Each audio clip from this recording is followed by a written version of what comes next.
Salut à tous, j'espère que vous allez bien. Je vous souhaite la bienvenue dans ce nouveau numéro de I Love World of Art. Et alors on est ici à l'Institut Giacometti. On était déjà là il y a quelques jours lors d'un autre épisode. Mais là on va se consacrer à 100% à Giacometti, justement à l'Institut Giacometti. Venez avec moi.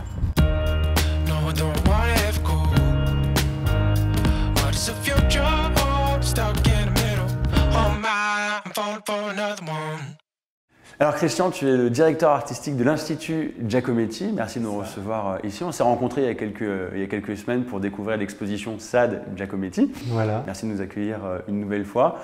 En face de l'atelier de Giacometti.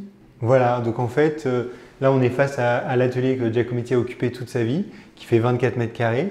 Donc à l'origine, l'atelier était rue Hippolyte Mindron, près d'Alésia. Donc c'était pas ici, mais juste à côté. Voilà, c'était dans ce quartier. En fait, c'est un quartier où Giacometti a passé toute sa vie, le quartier de Montparnasse. Et au début, Giacometti loue un premier atelier. C'est un jeune artiste qui débute. Hein.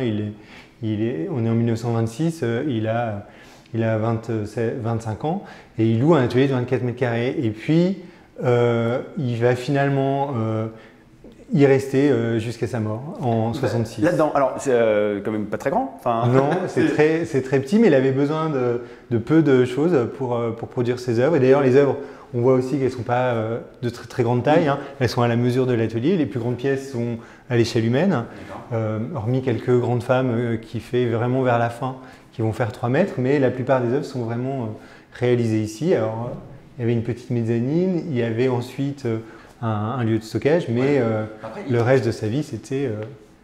il a passé sa vie quand même ici.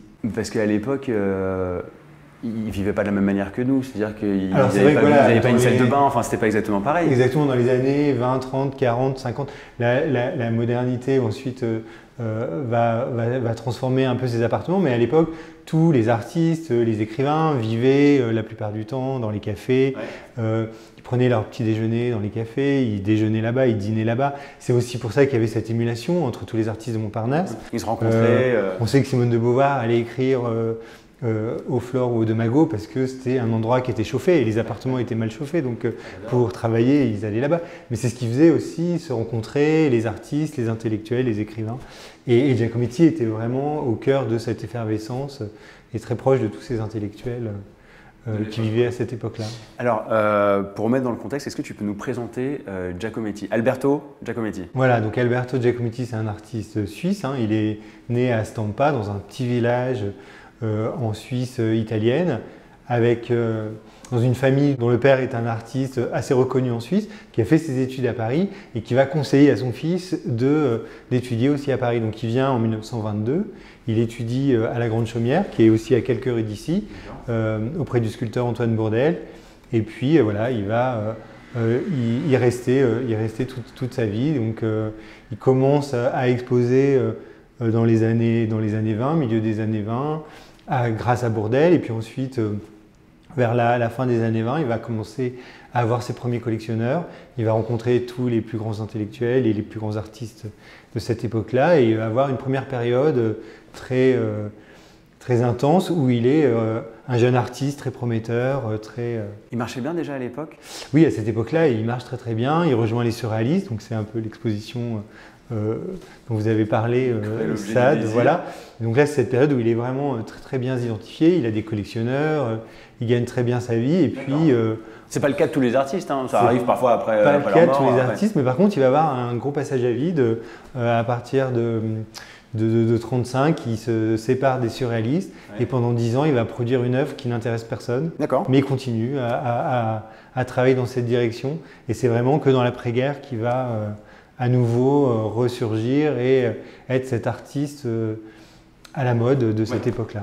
On le connaît moi en tout cas l'image que j'ai quand on parle de Giacometti, je pense à ce qu'on voit juste derrière, c'est les hommes debout, c'est ça? L'homme qui marche. L'homme qui marche, moi je réinvente les noms des œuvres des artistes. Les femmes debout et les hommes qui marchent. Voilà. J'ai fait un mélange. Voilà, on le connaît surtout pour ça, il me semble, non? C'est un projet au départ qui est prévu pour New York, pour la Chase Manhattan Plaza à New York, où il a cette idée de la rencontre entre les gens et les sculptures, l'inanimé et le vivant, avec du coup cet homme qui marche, qui croise les passants qui traversent la place. Il y en a combien? Alors, il y a 3 variantes de L'Homme qui marche. Ouais. Donc ça, c'est la 3e version qui est inachevée et qui est unique et visible uniquement dans cet atelier, comme la plupart des œuvres en fait, qu'on a à l'Institut et dans la reconstitution de l'atelier, qui sont des œuvres qui sont trop fragiles pour voyager. L'œuvre a été comme ça, par exemple, celle qu'on voit juste en face à l'époque, ou elle a été abîmée parce qu'on voit du métal, du plâtre? Alors elle a été abîmée avec le temps. Ouais. D'accord, ok. Donc elle a vécu, maintenant elle évolue, elle est comme En ça. fait, elle restait traînée dans l'atelier et parfois les œuvres étaient reprises, inachevées, parce que voilà, l'exiguïté du lieu faisait que certaines œuvres ont été endommagées ou parce qu'elles ont été transportées, mal transportées ou parce qu'elles n'étaient pas faites pour durer. Par exemple, ici on a la dernière sculpture sur laquelle Giacometti travaille avant de mourir, et c'est une terre crue qui va durcir à l'air libre et du coup se craqueler. Donc, ça peut pas tenir. Donc ça tient pas.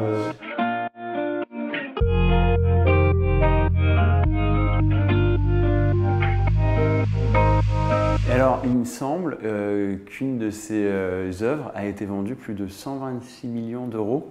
Qu'est-ce qui justifie une telle valeur? Alors c'est vrai qu'il y a plusieurs facteurs, hein. Il y a les lois du marché. À la fois, L'Homme qui marche, après la guerre, est devenu un peu une icône de cette sculpture de l'après-guerre, l'idée de l'humanité en mouvement, malgré les traumas de la guerre, qui se relève et qui avance. Donc c'est devenu un peu un message humaniste. C'est vrai que toute l'œuvre de Giacometti est autour de la condition humaine et à ce moment-là, ça correspond un peu à ce que les gens ont envie de voir, le renouveau de l'humanité après tout ce qui s'est passé, de traumatisant. Et en même temps, c'est la rareté de l'œuvre et puis le jeu des collectionneurs qui... Puis c'est les enchères aussi, parce que ça a été vendu aux enchères, c'était pas... Voilà, et qui veulent faire... À un moment donné, il y a des collectionneurs qui veulent avoir l'œuvre la plus chère du monde. Il y a 2 grands artistes de la modernité, Picasso pour la peinture et Giacometti pour la sculpture en France. Giacometti n'était pas que sculpteur. Non, c'est un dessinateur, c'est un peintre. Et d'ailleurs, il a fait autant de peinture que de sculpture. Il est plus connu pour son travail de sculpteur, mais il a fait beaucoup de peinture. Là, on a par exemple aussi quelque chose de très particulier qui sont les murs originaux. Ah, vous avez vraiment déplacé le tout? Alors, c'est pas nous, c'est...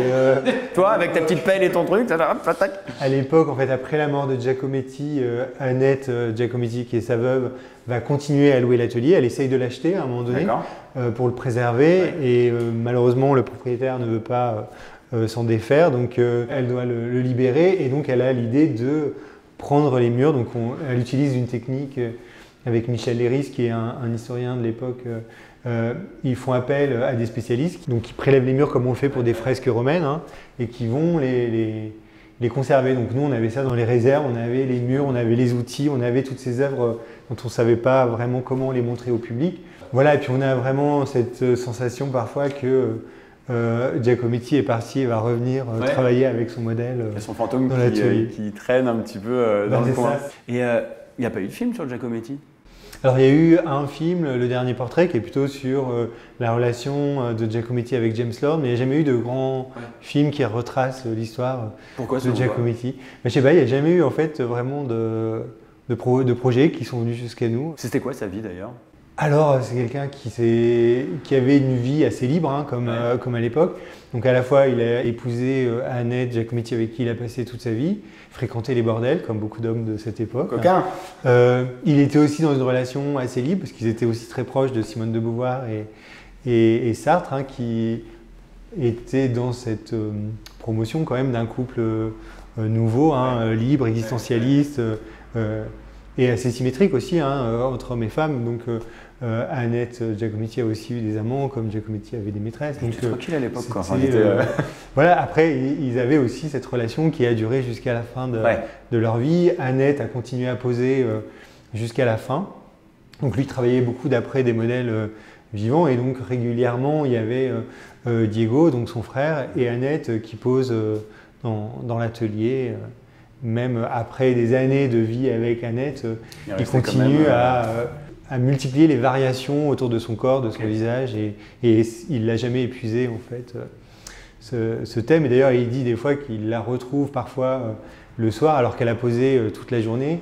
Et c'est comme s'il l'a rencontrée parce qu'en fait, il est tellement pris par son travail qu'il n'a même plus le souvenir qu'elle a passé la journée avec lui.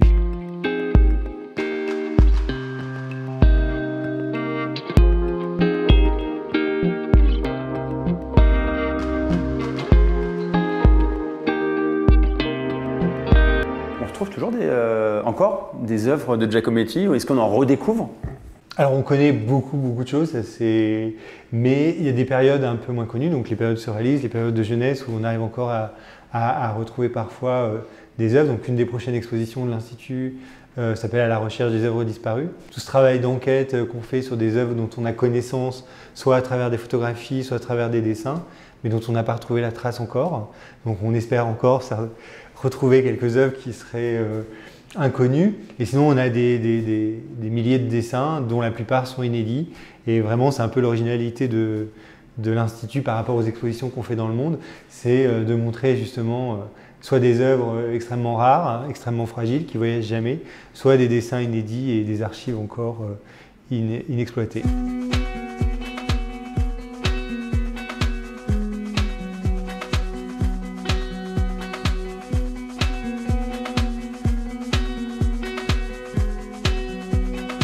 Christian, comment on fait vivre une fondation, un institut? Alors déjà en organisant des expositions, parce qu'on fait 4 expositions chaque année, avec 4 publications. Ouais. Donc c'est une manière de renouveler le public qui vient à la fois pour voir l'atelier de Giacometti qui est montré de manière permanente, et puis toutes ces expositions temporaires qui permettent d'avoir un éclairage différent sur l'œuvre de cet artiste. Et là en ce moment, jusqu'au 9 février, donc Sade et Giacometti, Cruel objet du désir. D'ailleurs, vous retrouverez un numéro de I Love World of Art qui est déjà en ligne sur cette exposition qui est hyper intéressante, que tu as pu nous faire visiter avec Serena. Maintenant, pour les personnes qui voudraient en savoir un petit peu plus sur Giacometti, quels ouvrages tu pourrais nous conseiller? Alors, il y a soit la biographie de Catherine Grenier, donc qui est la biographie de référence sur l'œuvre de Giacometti, qui a été réalisée à partir des archives de la Fondation et qui apporte plein d'informations nouvelles.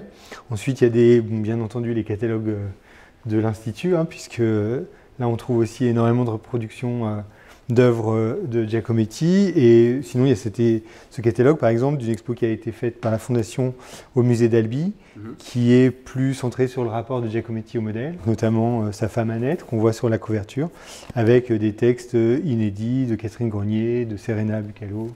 Donc, voilà. Il y a des images là-dedans, pour les gens qui n'aiment pas trop lire comme moi. Il y a plein de reproductions, d'œuvres, de dessins, de peintures. Donc on voit un peu l'ensemble de l'œuvre des différentes périodes. Ça donne des idées de cadeaux et puis même pour vous, si vous voulez alimenter un petit peu votre culture giacomettienne, et ben il y a tous ces ouvrages-là, il y aura tous les liens avec la vidéo comme d'habitude. Et puis alors moi, je voulais te faire un petit cadeau pour te remercier de ton accueil. C'est la petite séquence cadeau qu'on retrouve à la fin de chaque I Love World of Art. C'est Artist Instagrams. C'est l'artiste Jean-Philippe Delhomme qui a imaginé les comptes Instagram des artistes de l'époque, mais tac, dessinés. Alors c'est chez Auguste Édition et ça nous a été offert par la librairie et la galerie Perrotin. Et c'est vachement sympa parce que regarde, là par exemple, on retrouve le compte de Giacometti. Et alors ce qui est hyper rigolo, c'est qu'on retrouve Picasso qui fait une collab avec une marque de voiture et qui compare son nombre de followers avec Braque. Voilà, je trouvais ça assez rigolo. Donc c'est notre cadeau pour toi, pour te remercier. Merci du fond du cœur, Christian. Merci également à Catherine Grenier.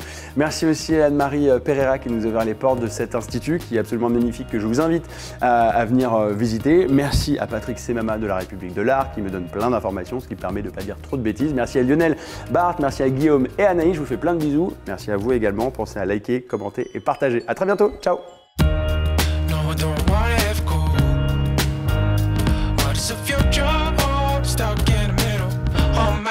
I'm falling for another one.